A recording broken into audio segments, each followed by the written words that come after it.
belajar bagaimana cara membuat bisnis proses battle. Oke, pada kesempatan kali ini kita akan belajar bagaimana cara membuat bisnis proses atau BPMN secara gratis tentunya. Yang pertama, kita buka browsernya terlebih dahulu, kemudian kita masuk ke situs berikut ya, demo.bpmn.io.s.star, seperti ini ya teman-teman ya. Nah, setelah itu kita langsung masuk aja bikin. Ini bisa kita hapus dulu ya.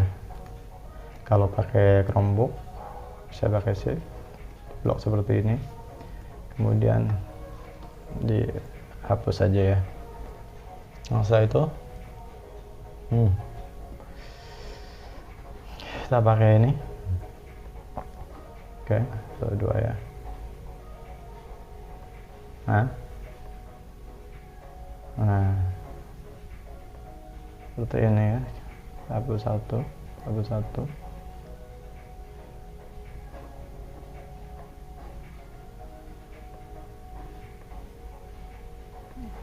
Oke, seperti ini. Oke, contohnya di sini ada, kita akan membuat proses bisnis baru ya. Proses pembelian barang. Nah, di dalam proses pembelian barang ini itu ada siapa saja yang berperan dalam melakukan proses pembelian barang ini. Misalkan di sini ada buying atau buyer ya, buying, staff buying, terus ada di sini ada staff gudang.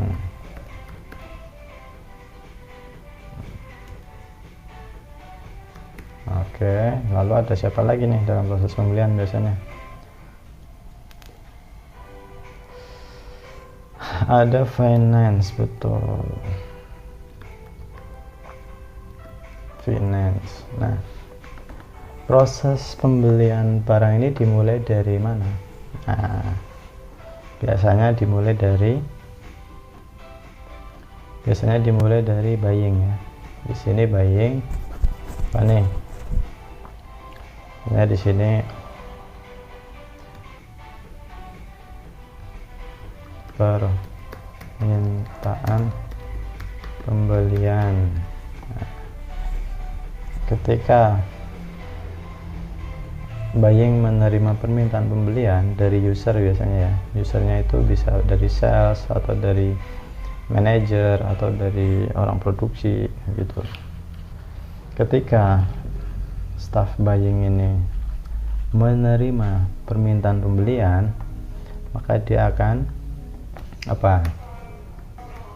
pemesanan pembelian. Jadi si buying ini akan melakukan pemesanan pembelian. Nah, setelah buying melakukan pemesanan pembelian, maka supplier akan mengirimkan barang. Nah, setelah barang dikirim oleh supplier, staf gudang melakukan apa?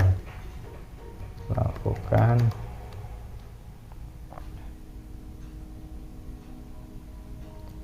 ya QC dan bongkar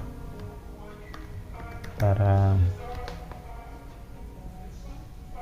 Nah, namanya QC ini bisa sesuai juga bisa tidak ya, sesuai atau tidak gitu ya.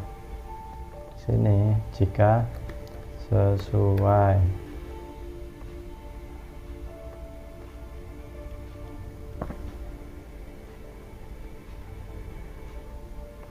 Nah, jika tidak sesuai, oke.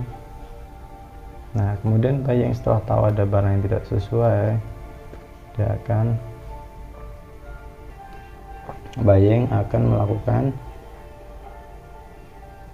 menginfokan aja, infokan ke supplier atas barang yang tidak sesuai. Nah, setelah itu di sini finish gitu ya.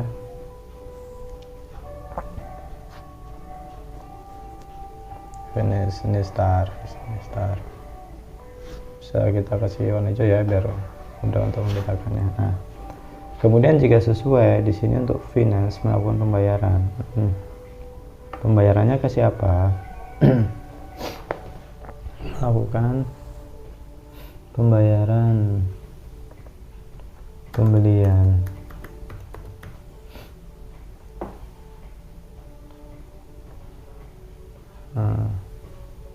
Mengirimkan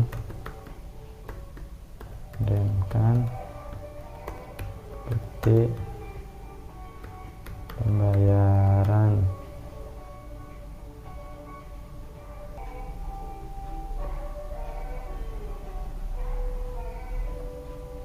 di sini adalah proses selesai ya.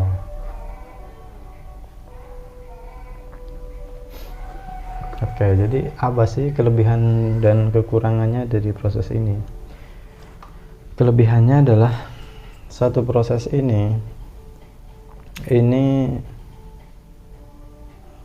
dapat meminimalisir tektokan antara supplier kemudian dengan staf gudang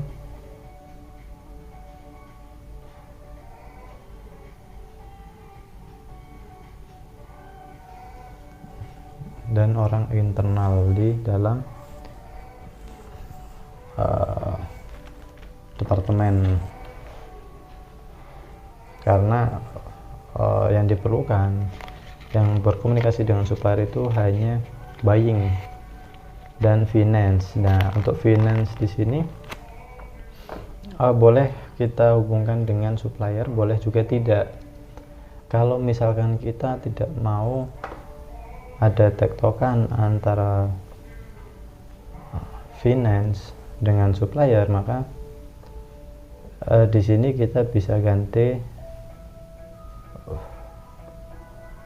melakukan pembayaran. Nah, di sini mengirimkan bukti pembayaran ke buying, di sini ke buying atau ke staff buying ya. Nah, nanti staff buying yang akan meneruskan kepada supplier gitu. Itu kalau mau kita batasin, tapi kalaupun enggak ya nggak apa-apa juga di sini ya. Nah, ini kalau mau dibatasin, jadi di sini staff finance melakukan pembayaran, setelah itu bukti pembayarannya kita dari finance itu diteruskan kepada buying, nanti buying yang meneruskan ke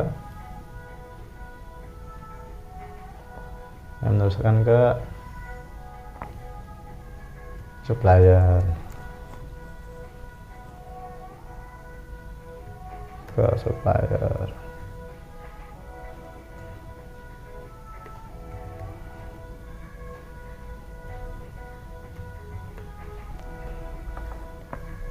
ya begini. Jadi prosesnya dimulai dari buying ya, menerima permintaan pembelian. Permintaan pembelian ini bisa dari owner mungkin ya kan, atau dari bagian sales, atau dari bagian produksi gitu ya.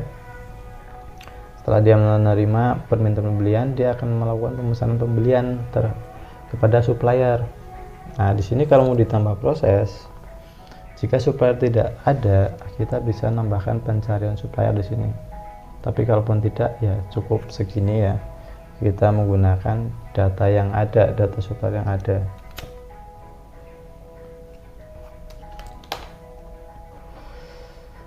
Nah, setelah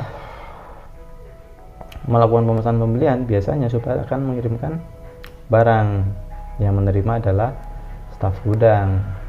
Barang apa yang diterima oleh staf gudang, orang buying tidak akan mengetahui sebelum dilakukan QC oleh staf gudang. Nah, di sini kelebihannya adalah ketika terjadi diskomunikasi atau terjadi salah pengiriman, itu datanya ada, jadi nggak langsung disesuaikan oleh satu orang. Kalau hanya satu orang nih, misalkan yang melakukan pemesanan bagian staf gudang atau ya staf gudang yang melakukan pemesanan, kemudian yang menerima staf gudang juga, yang melakukan pembayaran staf gudang juga. Nah, itu akan beresiko ketika terjadi barang yang tidak sesuai, entah lebih atau kurang, dia bisa menyelesaikan sendiri. Nah, untuk mengantisipasi itu bisa dibikin proses bisnis yang seperti ini ya. Minimal ada 3 atau 2 departemen untuk melakukan proses seperti ini. Nah, di dalam proses bisnis itu ada banyak sekali ya tentunya. Ini hanyalah satu contoh saja dari sebuah proses bisnis pembelian barang. Selain itu, kalau mau kita lanjutkan ya, ini bisa menjadi subproses dalam melakukan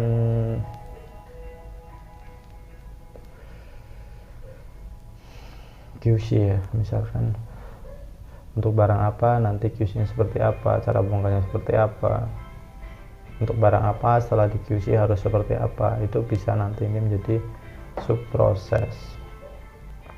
Nah, untuk kesempatan kali ini kita cukup di sini dulu.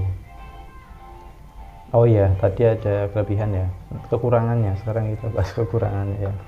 Kekurangannya di sini perlu 3 orang, tapi ini bisa jadi kekurangan, bisa juga kelebihan sih. Tentunya 3 orang itu lebih baik daripada 1 orang kan begitu ya. Tapi kekurangannya kalau misalkan Anda baru buka